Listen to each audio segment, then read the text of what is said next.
Salut à tous, vous allez voir une vidéo incroyable. On va analyser le tour chrono stratosphérique de Mathias Kuhn et le mien. Et vous allez voir qu'il est avec moi et il va donner son avis sur mon analyse et voir si mon analyse était bonne, si les points de freinage étaient bons, si les trajectoires étaient bonnes, etc.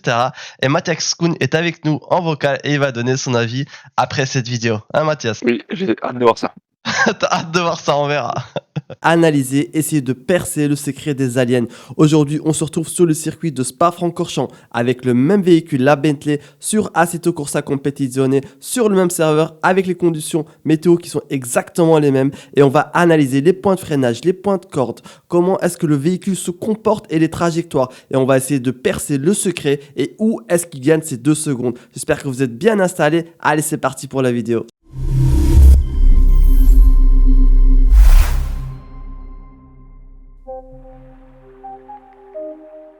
Comme je vous ai dit, on est sur Spa-Francorchamps, on prend exactement le même véhicule, on va arrêter l'image à la bonne hauteur. Et on voit ici directement à la ligne d'arrivée sur 167 km/h, 167 km/h pour Mathias Kuhn. Mathias Kuhn se trouve en bas, je me trouve en haut. On va analyser directement le premier point de freinage qui est ici. On peut voir que déjà Mathias Kuhn prend un peu plus d'avance sur moi, c'est-à-dire qu'il va freiner un tout petit peu plus tard et va entraîner plus de vitesse avec 215 km/h et moi 213 km/h. On avance directement la vidéo, on va voir au point de corde à quel point je freine et là on remarque déjà une chose très importante. Je suis en première, il est en deuxième. Sa courbe, elle est beaucoup plus tendue que la mienne. Il repart beaucoup plus tôt que moi. Donc là, déjà, on a un premier élément de réponse. C'est que le premier virage, il le prend en 2, ce qui lui permet d'avoir moins de patinage et d'accélérer un peu plus avec plus de motricité au niveau de son véhicule. Ici, directement à la fin du raidillon, on voit que le fait d'avoir repris le virage en 2, ça lui a permis de peut-être faire travailler un peu moins le TC et donc d'entraîner un peu plus de vitesse au niveau du raidillon au sommet. Il passe en 240 km/h, je passe en 237, mais il est en 6 et je suis en 5. Je passe la 6e maintenant. Et ça, c'est la différence. La différence, c'est qu'il passe en 6. Ça lui permet déjà de ne pas avoir ce temps mort du changement du rapport. On va voir si au point de freinage, on arrive à la même vitesse. Et c'est pas vraiment le cas. Il a 3 km/h d'avance sur moi. Ça, c'est tous les petits détails. Donc 3 km/h sur 3 km/h sur 3 km/h. On va faire l'addition et vous allez voir qu'à la fin, il y a quand même pas mal de différences. Ici, on voit directement que je passe en 2, il passe en 3. Donc encore une fois, je rétrograde beaucoup trop vite. Et là, on va s'apercevoir encore une fois d'une énorme erreur de trajectoire. Il prend bien large, ce qui va lui permettre d'avoir beaucoup plus de vitesse en courbe et glisser moins que moi à la reprise. Et là, on va voir qu'au point de freinage, il entraîne encore une fois 3 km/h de plus. Est-ce que c'est la somme de tous ces 3 km/h qui explique ces 2 secondes? Il freine un peu plus tard que moi, il a 3 km/h de plus. Je passe la première, puis je passe la deuxième, je rétrograde. Ce jeu de vitesse, je crois que ça déstabilise le véhicule. Je passe en 2 et en 3. Je fais une erreur de passage de rapport. Je pense pas que ce soit utile pour la stabilité du véhicule.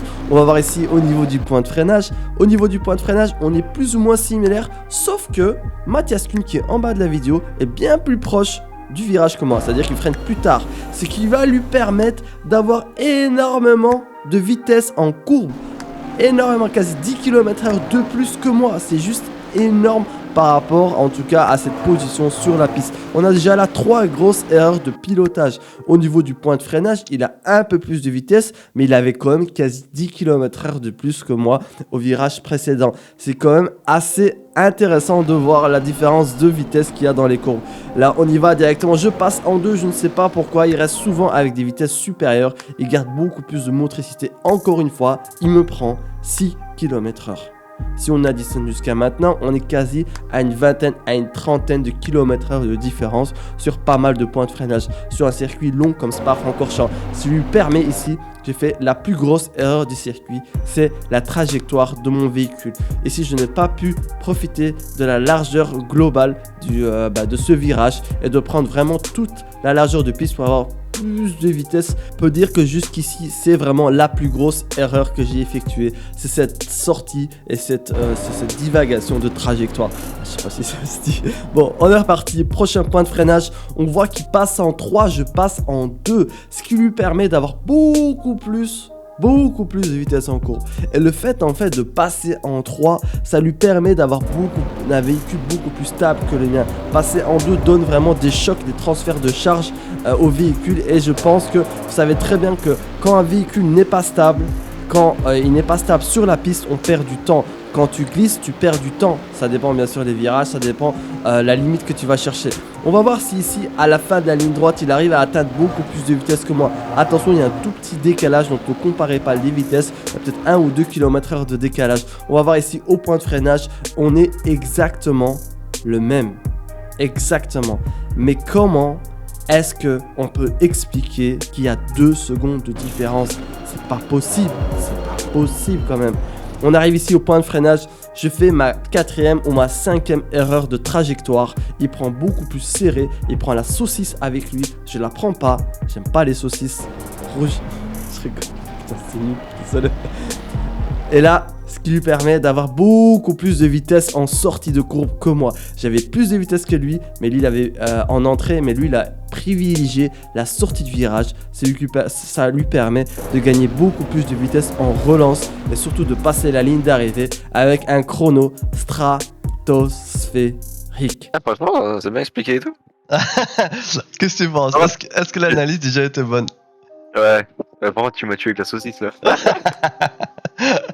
Qu'est-ce que tu penses de l'analyse? Est-ce que j'ai raté des points? Est-ce que j'ai dit des trucs qui étaient bons ou pas? Ou qu'est-ce que t'en penses toi? Franchement, ouais, ça a l'air ultra complet. Ouais, t'as ultra raison pour les vitesses. Mais après, la Bentley, c'est une voiture, tu sais, elle a beaucoup de couples, donc tu peux aller à 5 minutes au minute, tu vois. Genre, en général, tu passes une vitesse plus que les autres. Tu vois. Ok, c'est pour ça ok. que là. Parce que ouais, c'est vrai que moi j'ai pas l'habitude de rouler avec la Bentley. Et en fait, le fait de rouler avec la Bentley, il faut la connaître et quand tu la connais, tu peux passer la vitesse supérieure. Il y a plus de reprises, c'est ça que tu veux dire. Donc tu peux passer les petits virages avec une vitesse supérieure. Ouais, c'est ça en fait. Ok. Et qu'est-ce qui explique selon toi cette perte de 2 secondes? Est-ce que c'est tous les éléments que j'ai dit ou alors il y a vraiment un gros truc qui explique ce retard? Alors c'est bête, tu vois, mais comme j'ai dit, c'est que du coup, tu vas sortir plus lentement. Enfin, tu vas plus patiner avec ta première. Moi, je vais plus linéaire, on va dire, sur l'accélération. Je vais gagner du temps, du coup, dans toutes les lignes droites. Ok. Dans la réaccélération et essayer de profiter un maximum du circuit. Tu sais, tu peux prendre vraiment toute la largeur. Ok, mais ça veut dire que comme on a vu dans la vidéo, il y a 3 km/h par-ci, 3 km par là. Bon, on a vu qu'à 2-3 endroits, il y avait quasi 8 à 10 km/h.